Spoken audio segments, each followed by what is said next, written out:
کاکڑ صاحب جو political set up وہ پہلا سٹیپ ہے، اور اگر وہاں میجر پلیئرز آپ دیکھیں، ملا ہیبت اللہ ہے، ملا برادر ہے، ملا عبدالغنی برادر جو پاکستان میں بہت عرصہ رہے اور پھر بات چیت کے عمل کے وقت ان کو یہاں سے قطر بھیجا گیا، پھر ملا عمر کے صاحبزادے ہیں. تو یہ جو نیا سیٹ اپ ہے شاید اس کے اندر یہ جو بڑے 3-4 نام نظر آئیں گے ڈیسیژن میکنگ میں، اس میں یہ 3-4 نام ہوں گے.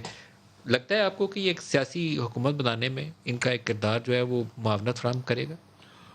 مجھے تو بلکہ یہ لگ رہا ہے کہ یہ شاید اپیرنٹلی ایک آدھ شخص تو ان میں کسی پولیٹیکل پوزیشن پہ نظر آئے، لیکن اس کے ساتھ بہت سارے ایسے چہرے ہوں گے جو پبلکلی نون نہ ہوں. مجھے نہیں لگتا ہے کہ افغان اگر امارت ہے یا پریزیڈنسی ہے، جو بھی اس کو یہ نام دیں گے، اس میں ہیبت اللہ صاحب ہوں گے یا ملا یعقوب صاحب ہیبت ہوں اللہ گے. کا تو، اور شاید ملا یعقوب کا رول تو ایک سپریم لیڈر کا رہے گا، شاید بیہائنڈ دی Exactly. سین وہ رہیں گے. Behind the scene Yeah. مجھے بھی ایسا ہی لگ رہا ہے، لیکن دوسرے چہرے ہمیں نظر آئیں گے.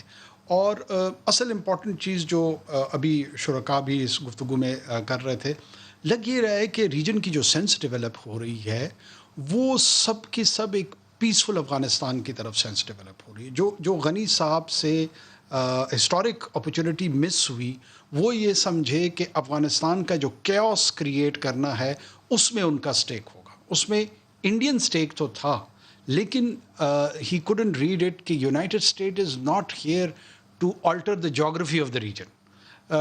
وہ اللہ رو بر افغان تو کوئی گریٹر افغانستان، اس میں United state, European union, United kingdom کا ہی فیلڈ ٹو سی کہ ان کا کوئی انٹرسٹ واٹس ایور نہیں ہے.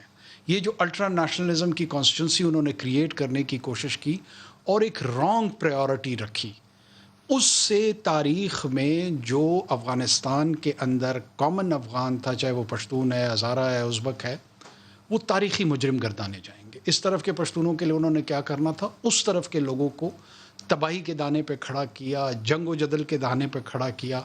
اور اس موقع پہ جب لیڈرشپ شو کرنی تھی، ہی جسٹ کولیپسڈ. وہ ہی ابینڈنڈ ہز پیپل. یہ ایک ایسا بالٹ اور دھبا ہے جو کہ شاید 1000 سال تک افغانستان کی تاریخ میں کوئی مٹا نہ سکے. یہ جتنی بڑی بڑی رشین باتیں ٹی وی نے کریں، جو خبر دی ہے وہ تو اس سے بھی امبیرسنگ ہے کہ وہ 4 گاڑیوں میں وہ نوٹوں کے بیگ بھر کے لے کے گیا، اتنے ہیلی کاپٹر میں بھی نہیں بھرے گئے. مطلب وہ لوگ جو اس سے پاکستان زیادہ کے بری خلاف خبر نہیں ہو سکتی. غلاظت بک رہے تھے یہاں پر، مجھے تو میرا دل بھی نہیں کر رہا اس کا نام لینے کا. وہ ایک فرد ان کے ساتھ تھا، شاید پتہ نہیں کیا نام تھا اس کا اور کس پوزیشن پہ تھا. حمداللہ محب، وہ کہاں پھر ہے؟ امر اللہ صالح، وہ تو کہاں ہے؟ یہ تو انڈین پپٹس تھے جو کچھ وہ بول رہے تھے. اتنے چھوٹے لوگ تھے، انہوں نے پاکستان کا یا پاکستان کے رہنے والوں کا تو کوئی نہیں بگاڑا، لیکن یہ سب سے بڑے مجرم افغانوں کے ہیں.